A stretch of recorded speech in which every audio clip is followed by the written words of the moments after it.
Assalamualaikum warahmatullahi wabarakatuh. Innal hamdalillah nahmaduhu wa nasta'inuhu wa nastaghfiruhu wa nastahdihi wa natubu ilaihi wa na'udzu billahi min shururi anfusina wa min sayyiati a'malina. May yahdihillahu fala mudilla lahu wa man yudlil falan tajida lahu waliyan mursyida. Wa asyhadu an la ilaha illallah wahdahu la syarika lah wa asyhadu anna Muhammadan abduhu wa rasuluh alladzi la nabiyya wa rasula ba'dah. Allahumma salli wa sallim wa barik ala nabiyyina wa habibina wa qudwatina Muhammad ibn Abdullah sallallahu alaihi wasallam wa ala alihi wa ashabihi wa man tabi'ahu bi ihsanin ila akhiril anam.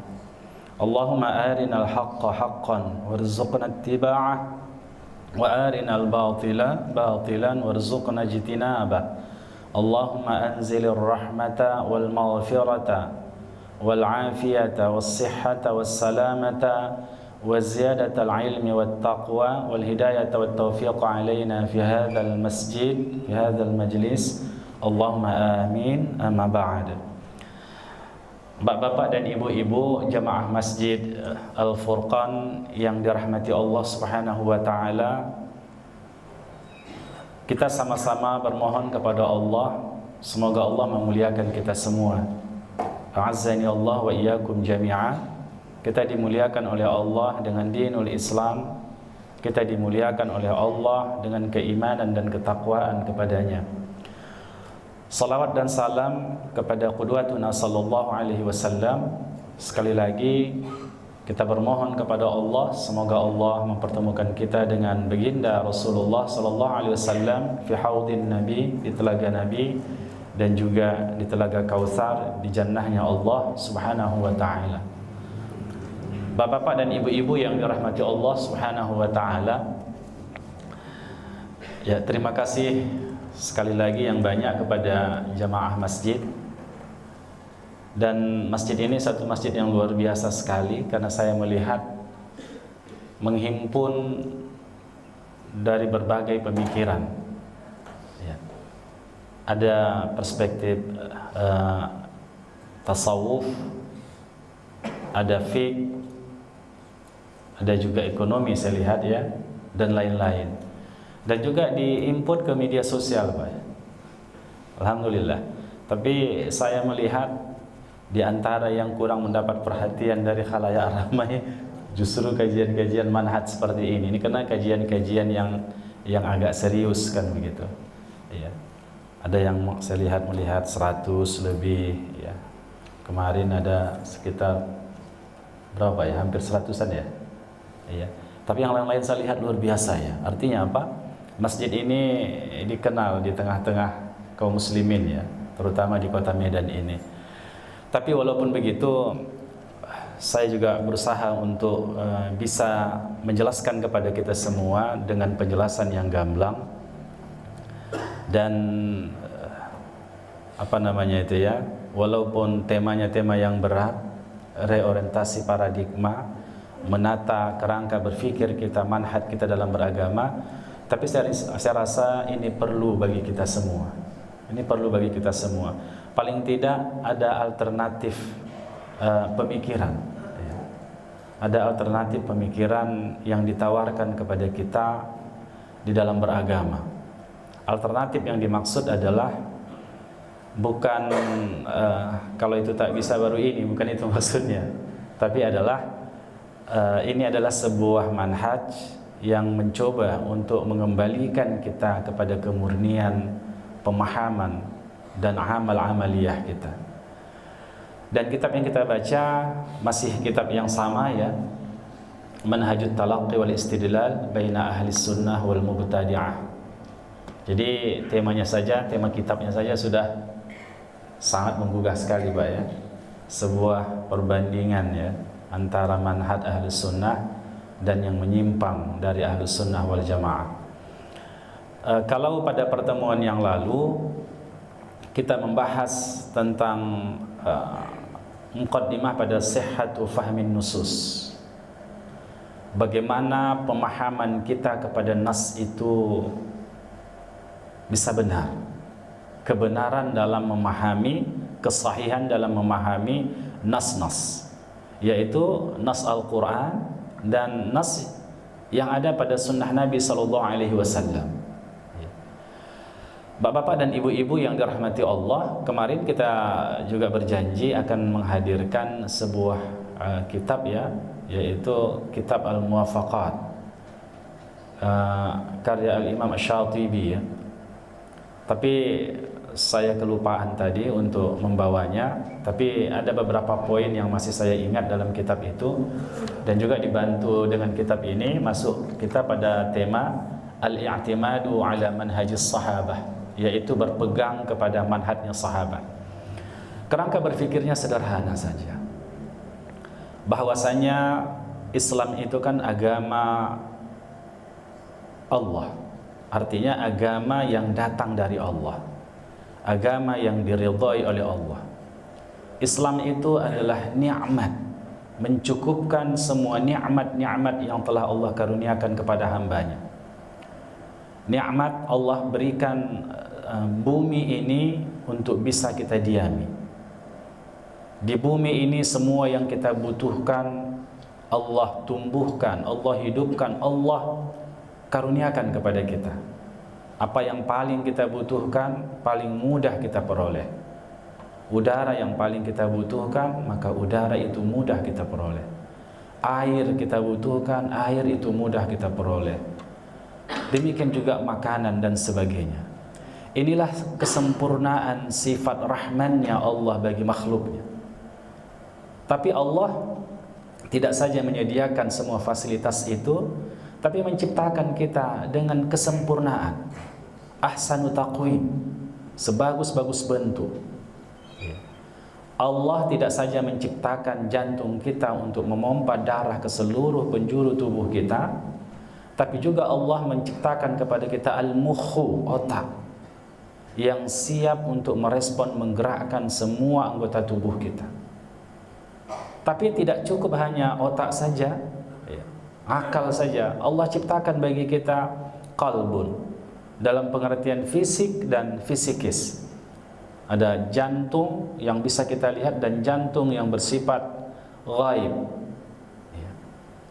Allah ciptakan itu, maka kita bisa memahami hal-hal yang bersifat ghaib, yang spiritualitas, dan juga bisa memahami hal-hal yang bersifat rasionalitas.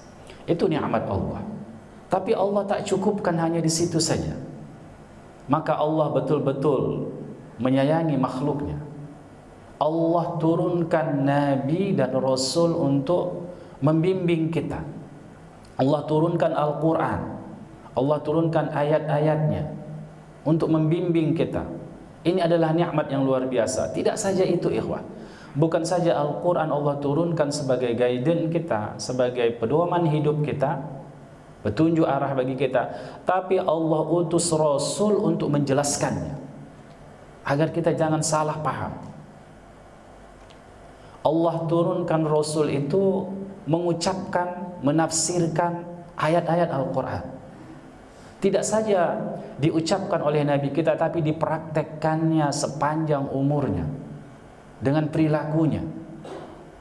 Dan para sahabat manusia bisa melihat bagaimana Nabi mempraktekkan ayat-ayat Al-Quran itu dalam kehidupannya. Demikian juga takrir Nabi SAW. Dan inilah pedoman yang mendapat garansi bagi kita, yang menghantarkan kita ke surga Allah, ke surga Allah Subhanahu wa ta'ala. Oleh sebab itulah ikhwah yang rahmati Allah, ini sederhana beragama itu, tidak terlalu rumit. Belakangan yang menjadi rumit ketika Islam telah berkembang, bertemu dengan berbagai peradaban dan tradisi, akhirnya mulai terjadi akulturasi budaya, terjadilah akulturasi pemikiran dan seterusnya. Maka muncullah filsafat, muncullah pemikiran-pemikiran mistisisme dalam Islam dan seterusnya. Tapi pada awalnya Islam itu sederhana. Islam itu adalah Al-Quran dan Sunnah dengan manhaj yang diajarkan Nabi kita, dan itu diajarkan kepada para sahabat. Sahabat itu mengajarkan kepada tabi'in, tabi'in kepada tabi'ut tabi'in. Cukup sederhana sekali. Itulah dinul Islam. Tapi itulah belakangan tadi sebagaimana yang kita sebutkan, akhirnya terjadi akulturasi budaya, peradaban, pemikiran, maka muncul filsafat ke dalam dunia Islam kan. Memahami sangat parah. Bukan parah, bahas sangat payah kan begitu.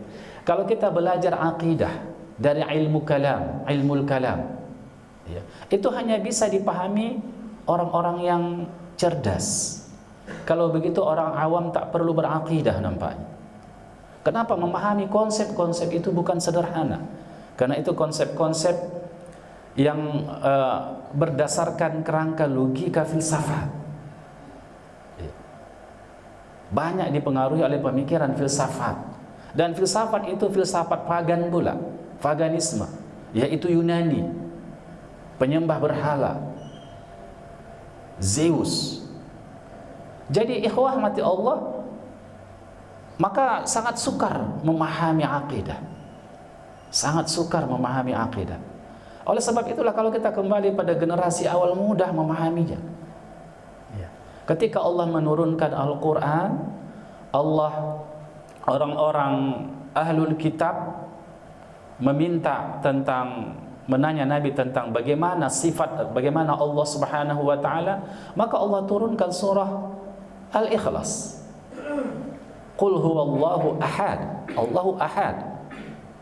Maka para sahabat memahami ahad. Bilal mempertahankan ketika dia disiksa oleh Umayyah bin Khalaf, ahad, ahad, ahad. Allah itu esa, esa. Esa pada sifat, esa pada zatnya, esa pada sifatnya, esa pada af'alnya.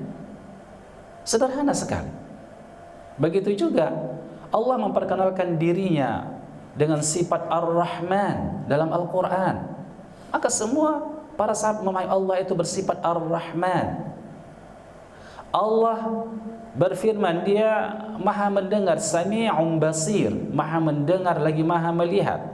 Maka kita pahami Allah itu maha mendengar, maha melihat, tapi enggak kita samakan dengan makhluk. Laisa kamitslihi syai'un, kata Allah dalam Al-Quran. Tak ada yang sama dengan Allah. Oleh sebab itu kita cukup mengisbatkan, kita memahami apa itu sama karena kita mendengar. Apa itu basar? Kita tahu basar itu apa, tapi kita enggak samakan dengan samanya Allah dan basarnya Allah Subhanahu wa taala. Sederhana. Tapi belakangan akhirnya kelompok Asy'ariyah hampir-hampir tidak menerima, terutama kelompok belakangan, dan tidak menekankan pada sifat sama dan basar itu. Cukup Allah itu sifat ilmu saja. Kenapa? Kalau sama dia berarti Allah mendengar, sementara sifat Allah itu azali. Kalau yang didengarnya makhluk yang baharu, kalau begitu sifat Allah itu baharu. Baru kan begitu. Maka oleh sebab itulah maka kelompok belakangan dari Asy'ariyah itu tidak lagi fokus memahami tentang sifat sama, basar. Cukup sifat alim.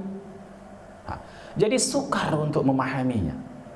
Karena memang bukan datang dari tradisi Islam awal, yang paling awal, tapi sebuah adaptasi dengan pemikiran-pemikiran di luar Islam. Dan itu dibawa kepada Islam agar Islam itu dipahami secara rasionalitas. Kira-kira kan begitu maknanya. Jadi ikhwah, akhirnya menjadi sukar bagi kita beragama. Padahal kalau kita sekali lagi kembali kepada awal, mudah beragama itu. Cukup kita pahami semua Asmaul Husna itu sifat-sifat Allah. Dengan itulah Allah memperkenalkan dirinya kepada makhluk. Dan kita tidak samakan dengan makhluk. Selesai ikhwah. Mentauhidkan Allah dalam asma dan sifat Allah Subhanahu wa taala. Jadi makanya kaji kita ini adalah kembali mengasaskan pada manhaj generasi awal yang mendapat garansi. Dan kita lihat di sini dalam kitab ini ada beberapa penjelasan kenapa kita harus beri'timad, artinya berpegang kepada manhajnya para sahabat, metode memahami Islam ini para sahabat. Beliau katakan begini, lis sahabati radhiyallahu anhum manzilatun jalilatun wa qad syarrafahumullahu ta'ala wa a'la manazilihim faqad syarrafallahu ta'ala wa a'la manazilahum wa rafa'a aqdarahum wa darajatihim wa 'adda lahum min fawqi sab'i samawat. Jadi sahabat itu memiliki kedudukan yang mulia. Kedudukan yang mulia di sisi Allah Subhanahu wa taala. Allah telah memberikan kehormatan kepada mereka, kemuliaan kepada mereka, dan mengangkat derajat mereka. Kemudian meninggikan kedudukan mereka. Meninggikan kedudukan mereka. Dan Allah telah menjadikan mereka umat yang adil fauqa sab'a samawati wal ardh, di atas langit yang 7. Allah berfirman dalam Al-Quran, coba kita lihat, ini pujian. Banyak sekali ayat-ayat di dalam Al-Quran yang itu memuja atau memuji para sahabat, atau bahasa sederhananya yang mendudukkan posisi para sahabat itu sebagai kaum yang mulia. والسابقون الأولون من المهاجرين والأنصار والذين اتبعوهم بإحسان رضي الله عنهم ورضوا عنه. Itu pada surah At-Taubah ayat 100. Allah berfirman, والسابقون الأولون, orang-orang yang terdahulu masuk Islam. Minal muhajirin wal ansar, dari muhajirin dan ansar. Karena sahabat itu kan hanya dibagi dua, ada muhajirin, ada ansar. Was-sabiqun al-awwaluna minal muhajirin wal ansar walladzina ittaba'uhum, dan orang-orang yang mengikut mereka. Siapa yang mengikut mereka? Itu para tabi'in, para tabi'ut tabi'in, generasi seterusnya setelah itu dan sampai generasi kita. Dan orang-orang yang mengikut mereka disuruh apa? Mengikut mereka. Ikut siapa itu? As-sabiqun al-awwalun minal muhajirin wal ansar. Orang-orang yang masuk Islam terdahulu itu dari muhajir dan ansar. Bi ihsan, dengan ihsan. Ihsan kemarin sudah kita bahas ya. Jadi strata tertinggi dalam tingkatan kita. Yang pertama itu muslim, Islam. Yang kedua itu mukmin, iman, dari iman. Yang ketiga itu ihsan, dari ihsan. Artinya apa? Seorang itu beragama dengan standar tinggi. Dia melakukan syariat-syariat Islam, yaitu ahkamu al-zawahir, itu dengan apa? Ikhwan, dengan standar tinggi. Imannya dengan standar tinggi. Akhirnya dia ihsan. Dan ketika ihsan, maka sebuah kesadaran lahir dalam dirinya. An ta'budallah ka'annaka tarah, fa illam takun tarah fa innahu yaraka. Kalau dia beribadah seakan-akan dia melihat Allah. Kalau dia tak melihat Allah, muncul kesadaran dalam dirinya, dia dilihat oleh Allah, dalam pengawasan Allah. Akhirnya dia memproteksi, menjaga dirinya dari semua kemaksiatan. Itu ihsan. Siapa yang mengikut mereka tadi kan? Walladzina taba'uhum bi ihsan. Dan orang-orang yang mengikut mereka dengan ihsan itu. Apa kata Allah kepada mereka? Radhiyallahu anhum wa radu'an. Allah ridho kepada mereka. Allah ridho kepada sahabat muhajirin dan ansar, semua sahabat itu. Dan Allah ridho kepada orang yang mengikut para sahabat. Apanya yang diikuti? Tak akan mungkin kita mengikut mereka masuk ke dalam kubur, kita ke dalam kubur kan. Yang diikuti itu apa? Manhajnya mereka, amalnya mereka, cara mereka memahami. Itulah yang mendapat garansi ridho Allah. Radhiyallahu anhum. Allah ridho kepada mereka. Sahabat dan orang yang mengikuti persis dengan sahabat, karena ada kata ihsan. Kata ihsan di situ. Wa radu anhu, dan mereka ridho kepada Allah. Orang-orang yang seperti ini yang ridho. Banyak orang menganggap sederhana pemikiran ini, sehingga mereka mencari alternatif yang lain, ya kan? Tapi mereka ini yang mengikut sahabat ini ridho dengan kesederhanaan itu. Ridho dengan kerangka berfikir seperti itu. Dan juga mereka ridho kepada takdir Allah Subhanahu wa taala. Wa radu'an. Baik, itu yang pertama, ikhwan. Dan ini juga dimasukkan oleh Imam Asy-Syatibi dalam Al-Muwafaqatnya ketika menjelaskan tentang sahabat Nabi sallallahu alaihi wasallam. Yang kedua, coba kita lihat pada surah Al-Fatah. Muhammadur Rasulullah, afwan. Muhammad itu adalah Rasul Allah. Walladzina ma'ahu. Muhammad itu utusan Allah. Walladzina ma'ahu, orang-orang yang bersama beliau. Bagaimana karakter mereka? Asyidda'u 'alal kufar. Mereka keras kepada orang-orang kafir. Jelas batas embarkasinya. Jelas hitam dan putih. Ini dalam rangka apa ya Pak? Dalam rangka manhaj pemikiran, dalam rangka peradaban yang kita bangun, dalam rangka keberagamaan kita. Tegas bagi orang-orang kafir.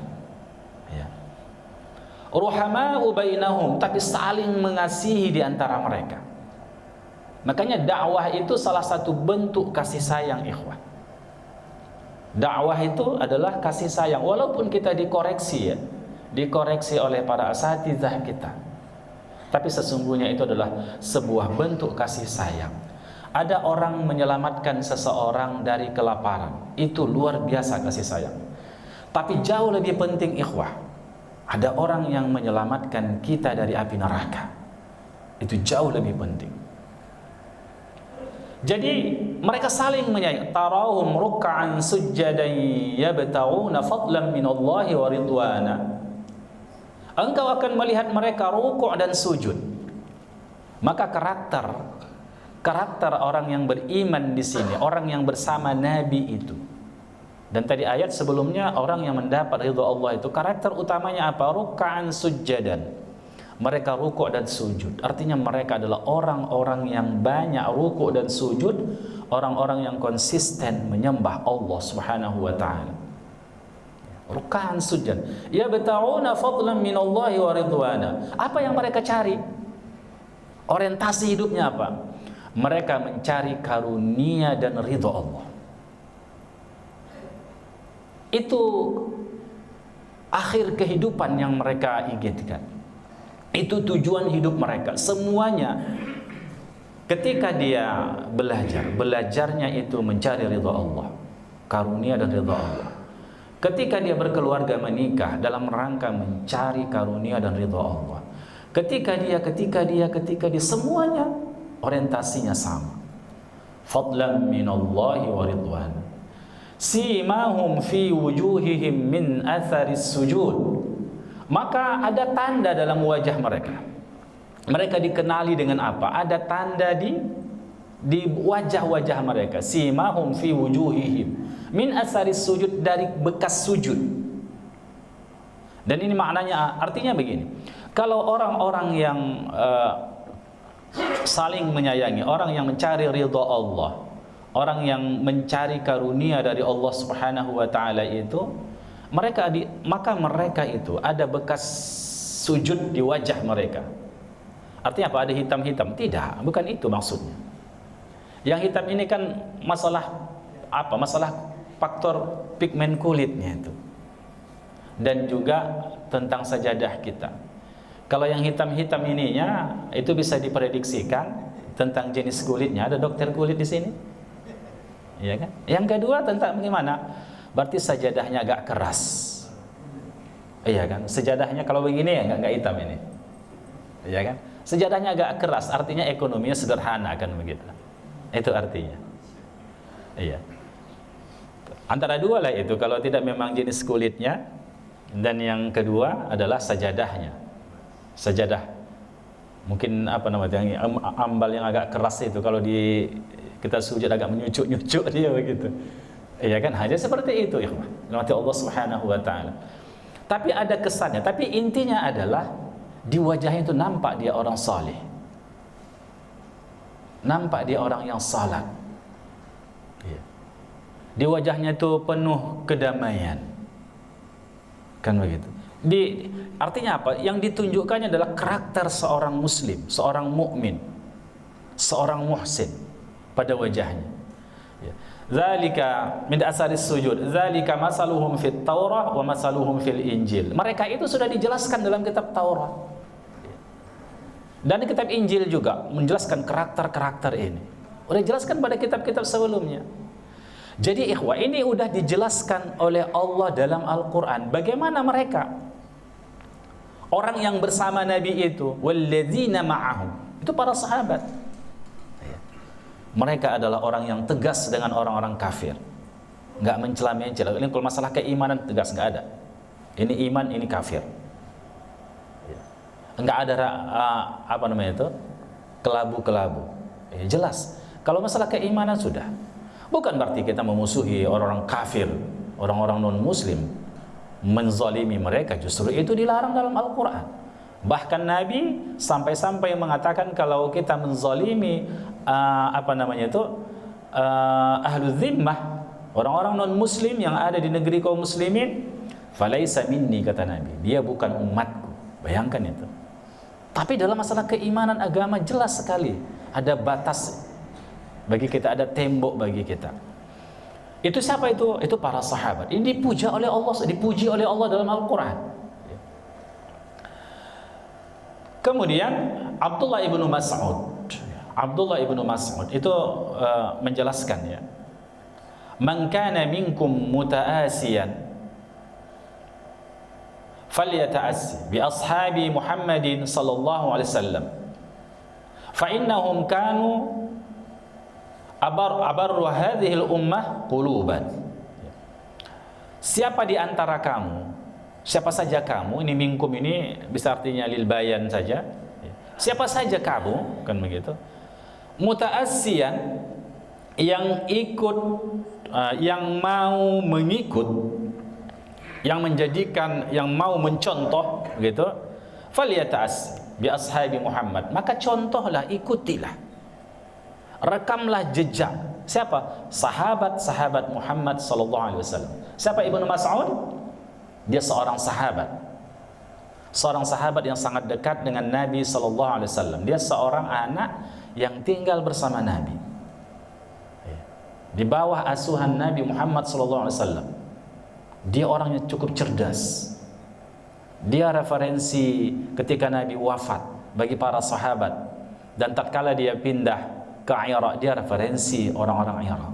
Ibnu Mas'ud, dia katakan demikian, kalau kamu ingin mencontoh dalam hidup, siapa yang harus kalian contoh? Contohlah para sahabat. Contoh para sahabat. Ini menegaskan apa? Di zaman sahabat Ibnu Mas'ud sendiri sudah ada mulai embrio penyimpangan itu. Kecenderungan orang ingin meninggalkan amal para sahabat. Lalu kata beliau, tak ada yang lebih bagus, ya. Fa innahum kanu abarru hadhil ummah quluban. Mereka lah dalam umat ini orang yang paling baik. Quluban, hatinya. Para sahabat itu maka dipilih oleh Allah Subhanahu wa taala mereka karena hati mereka lah hati yang terbaik untuk mendampingi Nabi, untuk mendengarkan wahyu secara langsung turun, diucapkan dari Nabi langsung. Karena mereka hatinya yang paling ikhlas, yang paling siap untuk berubah dan terbuka. Wa a'maquhum ilman, dan mereka lah yang memiliki ilmu yang paling dalam. Ya, amiq, yang paling dalam, para sahabat. Kenapa? Karena mereka mendengarkan turun ayat itu langsung. Ketika Nabi mendapat wahyu, Nabi bacakan kepada mereka langsung. Yang membacakan itu Nabi. Nabi sendiri yang menafsirkan itu kepada mereka. Nabi sendiri. Kalau mereka tak tahu, Nabi jelaskan begini. Dan Nabi dalam bimbingan wahyu ketika mensyarah, menjelaskan, dan itu kita sebut sebagai sunnah. langsung membimbing mereka di bawah bimbingan Rasulullah sallallahu alaihi wasallam. Maka ilmu mereka yang paling dalam. Tentunya ilmu apa yang dimaksud di sini? Ilmu tentang dinul Islam. Ingat kemarin kita bahas Imam Syafi'i ketika berbicara tentang jima'ul ilmi, yang dia bahas di situ adalah as-sunnah. Kumpulan ilmu yang dia bahas adalah as-sunnah. Maka ilman di sini adalah tentang dinul Islam, tentang as-sunnah. Mereka yang lebih paham. Wa aqalluha takallufan, mereka orang yang tidak memberat-beratkan diri. Takalluf, melakukan sesuatu di luar batas kemampuan. Itu para sahabat. Apa yang dimaksud di situ? Terutama dalam pemikiran. Kan beragama itu tidak terlalu rumit dan sukar. Akhirnya dirumitkan dan disukarkan. Itu takalluf namanya. Harus mengakui keesaan Allah, masuk dengan teori-teori itu, teori ini dan sebagainya. Padahal cukup hanya beriman kepada Allah SWT, diyakini seperti apa yang diajarkan Allah dalam Al-Quran, dijelaskan oleh Nabi Muhammad SAW. Tapi sekali lagi kita membuat rumit segalanya, rumit.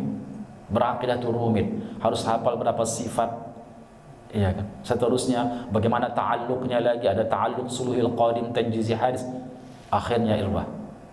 Bagaimana imannya orang awam, apakah diterima atau tidak? Muncullah nanti kaidah. Pendapat apa itu? Wajibnya nazar. Nazar itu meneliti. Maka iman itu baru diiktiraf, diakui ketika sudah nazar. Kalau tidak nazar, tidak. Nazar itu kan pemikiran, penelitian.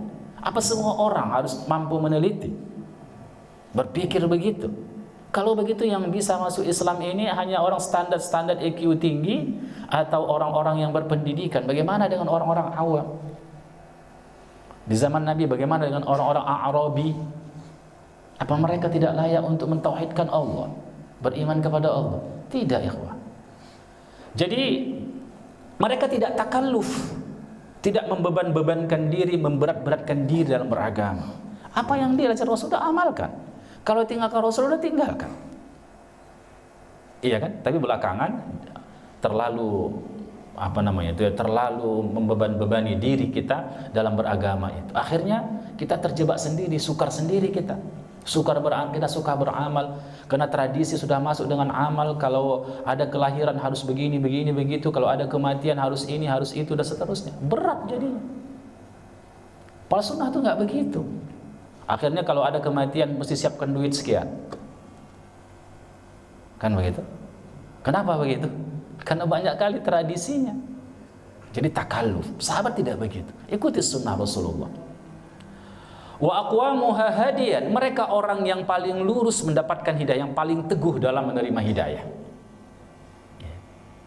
Wa ahsanuha halan, dan mereka orang yang paling baik kondisinya, yang paling baik keadaannya. Tentunya dilihat dari sisi keberagamaan mereka. Mereka tidaklah orang-orang kaya, tapi mereka hidup bahagia. Hidup bahagia. Mereka berbondong-bondong datang ke masjid, berbondong-bondong ingin menjumpai Rasulullah sallallahu alaihi wasallam. Berbondong-bondong ketika diajak oleh Nabi untuk berjihad, mereka berbondong-bondong untuk jihad. Itu para sahabat, ikhwan. Makanya Allah meridhai mereka. Qauman ikhtarahumullahu ta'ala li sahbati nabihi sallallahu alaihi wasallam. Mereka satu kaum yang Allah pilih untuk menjadi sahabat Nabi sallallahu alaihi wasallam. Allah mengetahui semua makhluknya kan, tapi Allah pilih siapa dari makhluk itu yang layak menemani Nabi kita Muhammad sallallahu alaihi wasallam. Siapa yang layak? Maka dipilih oleh Allah. Hati-hati siapa yang ikhlas, yang paling ikhlas, yang paling bersih, yang paling siap menjadi pengawal Al-Quran, pengawal Rasulullah, pengawal perintis dinul Islam. Maka Allah pilih. Itu siapa? Para sahabat. Fa'arafu lahum fadlahum. Ya, fa'arafu lahum fadlahum. Maka kenali kamulah keutamaan-keutamaan mereka. Fa'rifu lahum fadlahum. Maka kenalilah bagi mereka keutamaan-keutamaan mereka. Ini perkataan Ibnu Mas'ud tadi ya. Apa keutamaan mereka? Akhirnya kita mencintai sahabat, bagaimana keutamaan mereka. Makanya kajian sirah itu penting bagi kaum muslimin. Mulai dari sejarah Nabi, sirah nabawiyah, sejak awal bagaimana sebelum Islam, bagaimana kacaunya jahiliyah itu. Apa yang disebut dengan jahil di situ.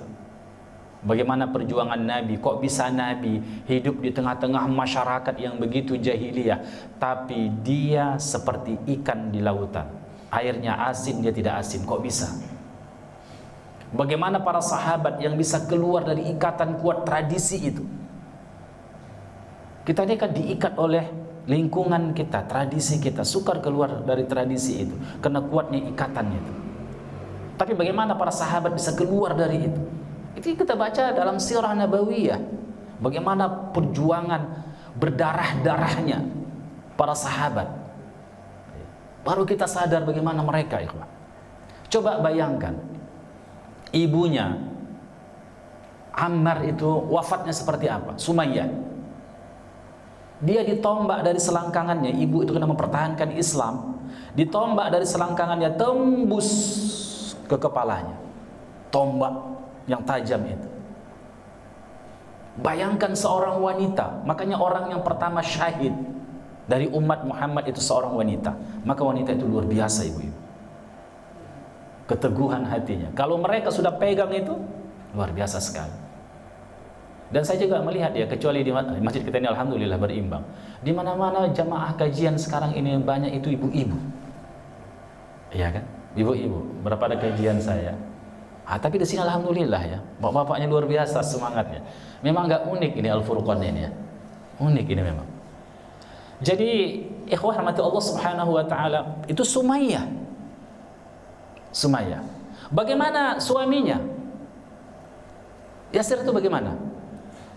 Wafatnya ditarik dengan kuda, kakinya ke kanan ditarik dengan kuda, kakinya ke kiri tarik dengan kuda, diseret di padang pasir itu. Begitulah wafatnya ya. Bagaimana Ammar itu kulitnya menggelupas karena disiksa, diterik matahari. Ayah, ibu, anak. Ayahnya tewas, ibunya tewas. Ayah, ibunya orang yang pertama syahid, ayahnya orang yang pertama syahid. Itu para sahabat, ikhwah. Bagaimana Bilal bin Rabah, bagaimana yang lain, ikhwah? Coba bayangkan, kita sudah mapan di satu kota. Kita sudah habit dengan keadaan itu, harta kita sudah banyak di situ. Tiba-tiba disuruh hijrah dan tak bisa membawa harta karena ditahan orang-orang kafir Quraisy. Sanggup kita itu? Yang dibawa hanya apa yang bisa dibawa. Yang lain wajib ditinggal. Itulah para sahabat ya, Pak. Tidak saja diri, tidak saja harta, kedudukan mereka, kenyamanan mereka, tapi juga adalah nyawa mereka. Makanya mereka dipilih oleh Allah Subhanahu wa ta'ala. Apakah orang seperti ini yang dalam bimbingan wahyu, bimbingan Rasul, masih ragu kita untuk mengikutinya? Masih tidak bisa kita jadikan sebagai tolok ukur kebenaran? Sementara Allah sendiri sudah mengatakan radhiyallahu anhum. Allah sudah ridha kepada mereka. Siapa lagi yang harus kita ikuti? Kita contoh perilakunya dan kerangka berfikir mereka dalam beragama. Sangat sukar ya. Kita mencari yang lain, bahkan tidak ada sama sekali dalam dinul Islam.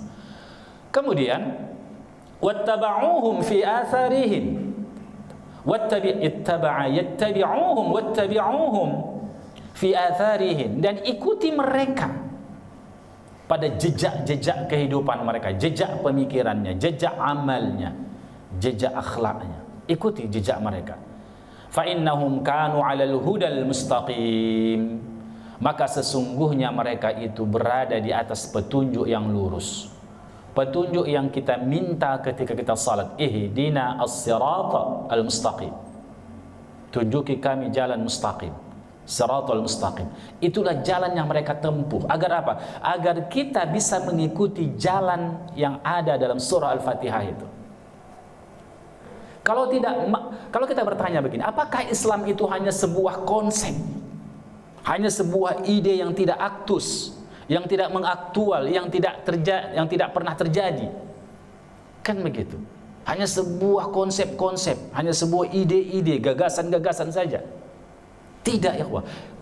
Al-Quran itu bukan hanya konsep, tapi pernah terwujud, diaplikasikan oleh siapa? Tunjukkan Al-Quran itu. Ya, para sahabat. Ketika kita mengatakan mana sebenarnya jalan Shiratal Mustaqim itu, itulah jalan para sahabat. Salatnya mereka, akidahnya mereka, amalnya mereka, jihadnya mereka, itu para sahabat. Itulah mustaqim yang pernah terwujud di muka bumi ini dan menjadi contoh kita. Itulah al-mustaqim. Maka pada ayat yang lain Allah mengatakan, siapa mereka? Minan nabiyina wasiddiqina wasyuhada'i wassalihin. Semua itu ada karakternya pada mereka.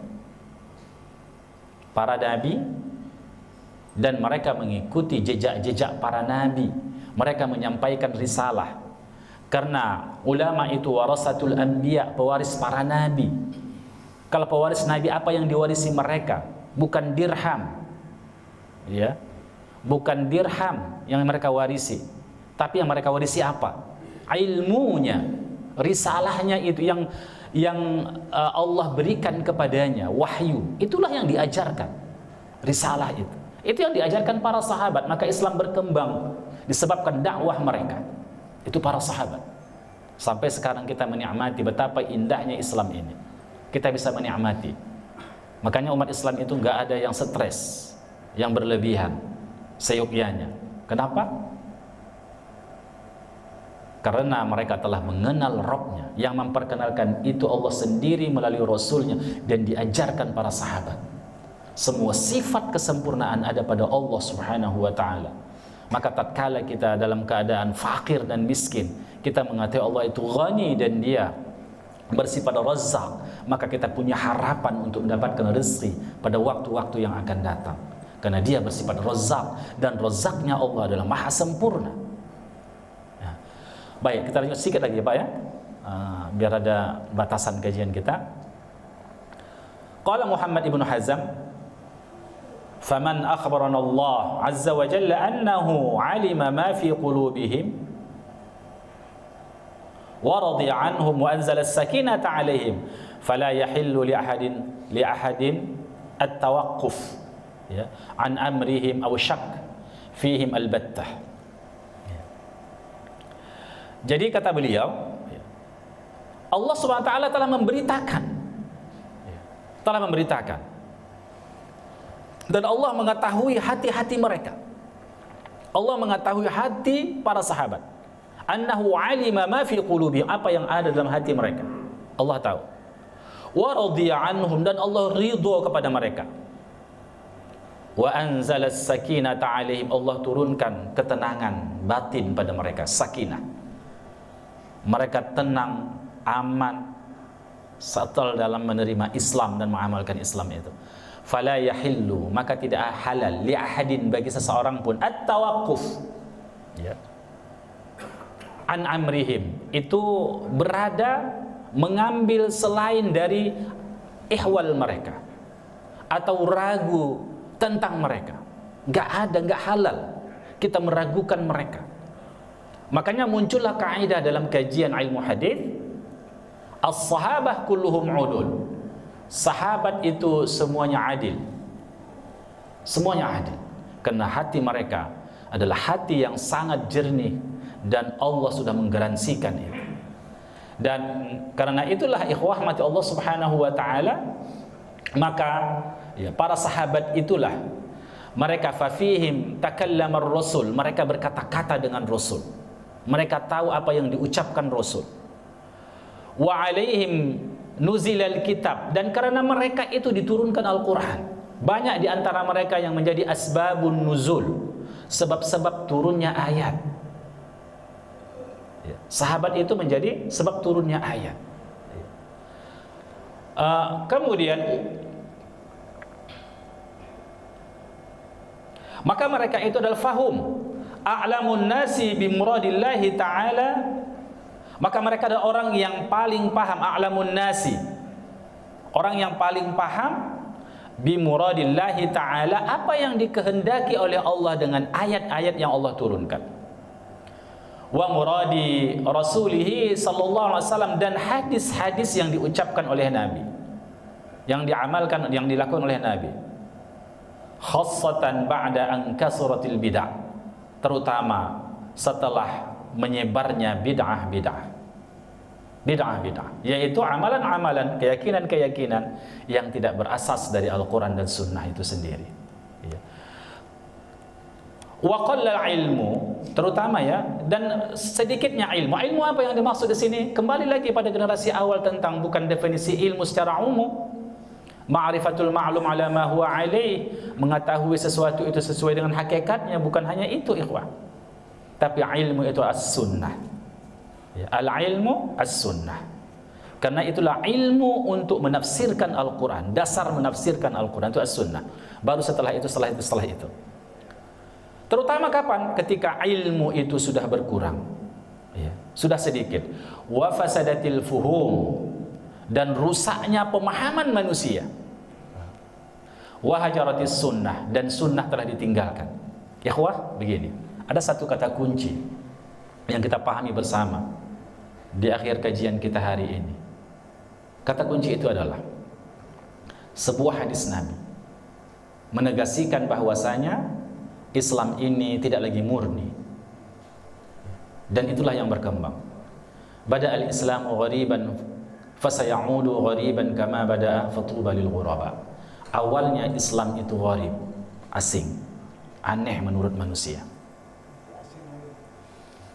Iya, sayati nanti akhirat. Tapi ketika Islam berkembang, semua orang paham Islam. Bahkan sampai benua Eropa, sampai ke India, bahkan sampai ke Nusantara, dakwah Islam gak asing. Bahkan peradaban dunia saat itu bermuara pada peradaban Islam. Ilmu pengetahuan diambil dari kaum muslimin. Bahasa-bahasa diadopsi dari bahasa-bahasa Islam, bahasa-bahasa Arab, maksud saya, bahasa Arab. Maka banyak bahasa Arab yang diserap di Eropa, yang diserap dalam bahasa Urdu, yang diserap dalam bahasa Persia, yang diserap dalam bahasa Nusantara ini. Banyak dari bahasa Arab diambil. Kenapa? Karena waktu itu mercusuar peradaban itu ada pada dunia Islam. Islam gak aneh. Tapi akhirnya wasayaudu ghariban, nanti akan aneh lagi, asing. Fatuba lil ghuraba, maka beruntunglah orang yang aneh itu, yang asing dari mereka. Artinya apa? Dunia ini bukan semakin mendekat dari titik sunnah, tapi semakin menjauh, semakin banyak menyimpang dari sunnah. Akhirnya nanti ketika kita berakidah seperti akidah yang diasaskan pada sunnah, beribadah seperti sunnah, aneh menurut orang. Semakin dekat dunia, semakin aneh menurut orang. Dan juga kita harus paham, ini menegaskan apa?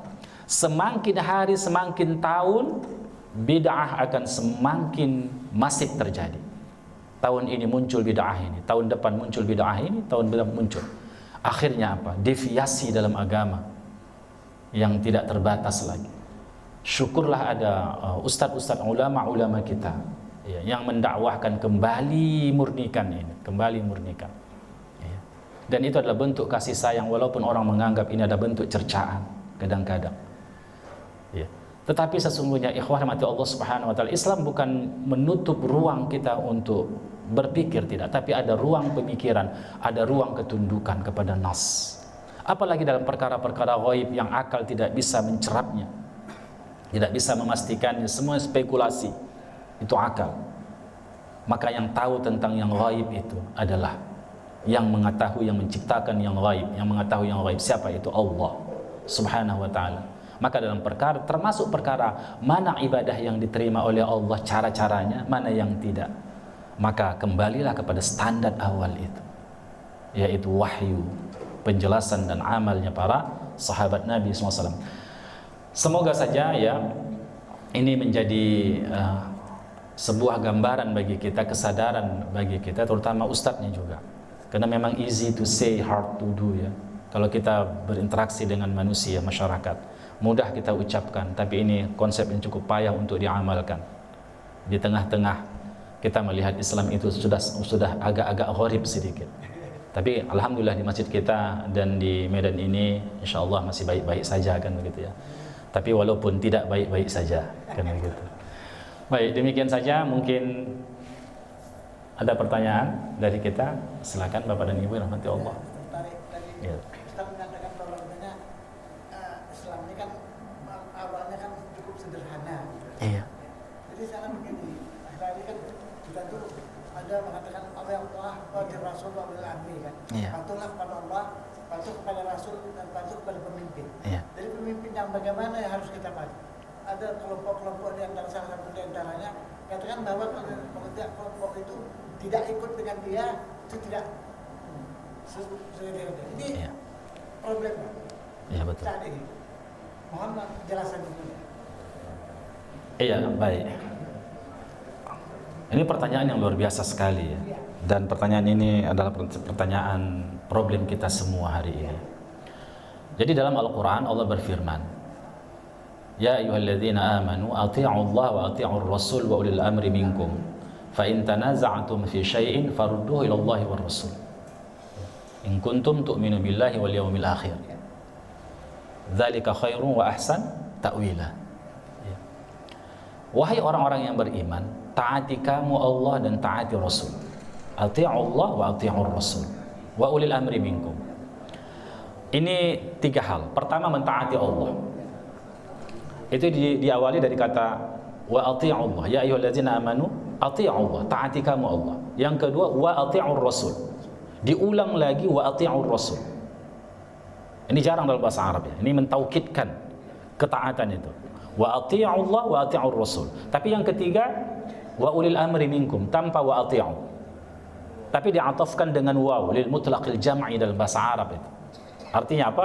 Ketaatan apa yang diperintahkan sebelumnya, maka itu juga diperintahkan pada yang mengikutinya. Jadi mentaati Allah wajib, mentaati Rasul wajib, mentaati ulil amri wajib. Tapi begini, ada penjelasan dari para ulama tafsir. Wa ati'u Allah wa ati'ur rasul itu dengan kata ati'u. Artinya apa? Mutlak. Mentaati Allah mutlak, tanpa eksepsional, tanpa pengecualian. Mentaati Rasul juga begitu, tanpa pengecualian. Mentaati Al-Quran itu tanpa pengecualian, mentaati sunnah itu tanpa pengecualian. Tapi mentaati ulil amri ini ada penjelasan. Penjelasan yang pertama adalah siapa itu ulul amri? Siapa ulul amri? Ulul amri itu adalah para pemimpin. Ya, para pemimpin. Maka terhimpun di situ sifatnya sifat kepemimpinan dan juga keilmuan. Makanya belakangan muncul penafsiran ulul amri itu adalah umara dan ulama. Pertama, umara, pemimpin temporalitas kita, pemimpin politik kita. Ya kan? Pemimpin dunia kita.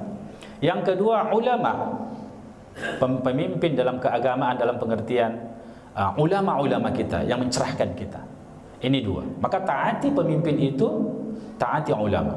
Itu ulul amri. Tapi pada generasi awal ini enggak terpisah. Kenapa? Karena pemimpin itu ulama. Coba lihat Abu Bakar. Dia ulama. Dia pemimpin. Maka seyogyanya idealnya pada seorang pemimpin itu dua sifat ini ada padanya. Kepemimpinan temporal, kepemimpinan spiritual. Maka dialah yang menjadi, kalau dia pemimpin, dialah menjadi imam. Kan begitu. Di Masjid Nabawi itu Abu Bakar yang jadi imam. Kecuali dia keluar atau dia sakit minta digantikan dan seterusnya. Dia jadi imam. Seyogyanya. Tapi kan banyak masjid. Bagaimana pula dia ini kan? Ya. Masjid-masjid utama maksudnya. Dan juga dia ikhwah, ya.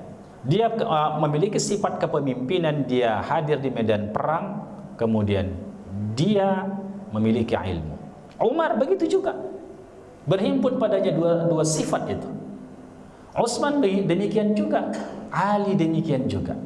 Tapi belakangan terpisah. Karena yang menjadi pemimpin itu bukan lagi ulama. Bukan lagi ulama. Makanya kalau kita lihat khilafah-khilafah setelah itu, khalifah-khalifah setelah itu dalam khilafah Islamiyah yang lain, baik Abbasiyah maupun Umayyah, Abbasiyah dan seterusnya, maka ulama itu memiliki dewan penasehat, yaitu ulama-ulama. Jadi begitu.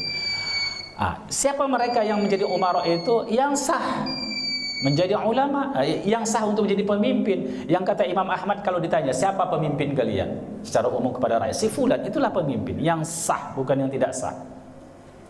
Dan bagaimana mentaati mereka?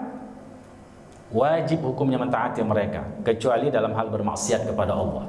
Karena Nabi mengatakan la ta'ata li makhluqin fi ma'siyatil khaliq. Enggak ada ketaatan kepada makhluk dalam hal bermaksiat kepada Allah Subhanahu wa taala. Maka ketaatan kepada Allah mutlak, kepada Rasul mutlak, tapi kepada pemimpin tengok dulu. Kalau yang dia perintahkannya itu tidak menyelisihi Al-Quran dan Sunnah, maka ikuti. Kalau menyelisihi, jangan ikuti. Dalam perkara yang dia perintahkan, bukan kita menarik bayat kita dari dia, menarik loyalitas kita dari dia, semua tidak. Seukuran kapan, di mana dia yang menyelisihi, maka di situ kita tidak ikut. Bukan berarti kita mufarqah dari keimamannya, tidak, bukan begitu. Dan oleh sebab itulah ikhwah, segala sesuatu yang ditetapkan oleh pemimpin yang tidak bertentangan dengan syariat wajib kita ikuti, termasuk mengikuti petunjuk lampu jalan. Kalau merah wajib berhenti. Orang yang menerobos lampu merah berdosa itu. Karena Allah katakan wa ulul amri minkum. Kan itu maslahat, ya kan? Apalagi kalau dia sampai membuat orang celaka, maka double dosanya. Ya kan? Oleh sebab itu kadang-kadang kita heran juga, dia pakai jenggot, pakai lobe, mau naik kereta tapi menerobos lampu merah. Ayo cuman itu, ya kan? Mengatakan Allahu Akbar pula itu. Iya kan? Jadi ikhwah rahmati Allah Subhanahu wa taala, karena Allah mengatakan wa ati'u Allah wa Rasul wa ulil amri minkum. Demikian juga kita hari ini sudah banyak lari dari ulama-ulama kita. Padahal mengikut ulama itu hukumnya wajib dalam perkara itu. Baik Pak, itu aja Pak ya. Sama-sama, jazakallah. Nampaknya sudah terhidang itu Pak. Ada menanti makanan nafsu itu. Kita selesai di sini Pak ya. Kita doa kepada majelis. Semoga Allah memberikan kepada kita ya hidayah, taufik Allah Subhanahu wa taala. Semakin bertambah usia kita, semakin kita taat kepada Allah, semakin tunduk kita. Dan semoga Allah memberikan kemampuan kepada kita untuk ittiba' kepada Nabi kita, mengikut jalannya para sahabat, dan Allah wafatkan kita dalam husnul khatimah. Allahumma amin. Subhanakallah bihamdik, asyhadu an la ilaha illa anta, astaghfiruka wa atubu ilaik. Walhamdulillahirabbil alamin. Wassalamualaikum warahmatullahi wabarakatuh. Terima kasih kepada Ustaz.